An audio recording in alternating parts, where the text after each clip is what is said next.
প্রতিটা না করলে আমাদের শরীরটা ভালো লাগে না, প্রতিটা করলেই ভালো লাগে।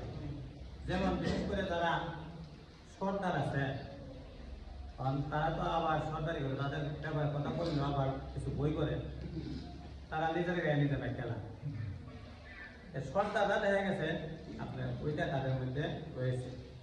কোনো একটা মানুষ তার সাথে হয়তো একটা হক কথা বলছে, বলার কারণে সুযোগে পাইবে, সুযোগে পাইলে 12টা বাজবে,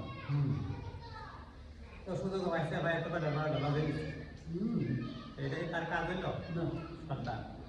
এই কারণে হাদিসে এসেছে সর্দার বিচারক মন্ডলী বিনা হিসেবে ব্যস্ত থাকে, যদি নেই বিচার করতে পারে, আর যদি অন্যায়ভাবে বিচার করে বিনা হিসেবে জাহান্নামে যাবে, কোনো সন্দেহ নাই।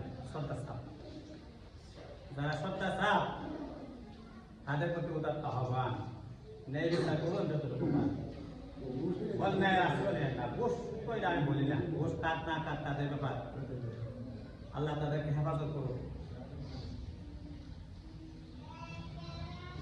যে ব্যক্তি কাহার স্ত্রী বা গোলামকে বাগাইবে সে আমাদের নহে, এমন লোক আছে না এখন? আরেকবার স্ত্রী বাগাইতে আছে না এমন? বহুত আছে।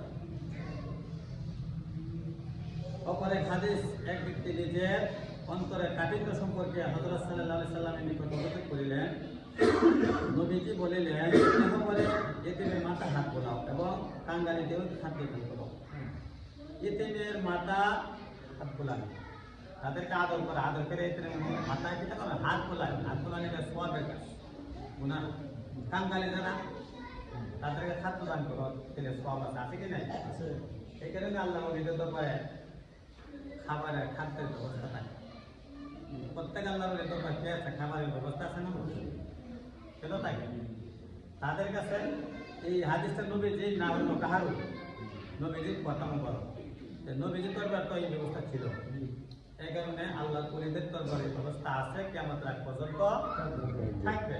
কিন্তু যারা বাতের তাদের কাছে এই সিস্টেম নাই, নাই।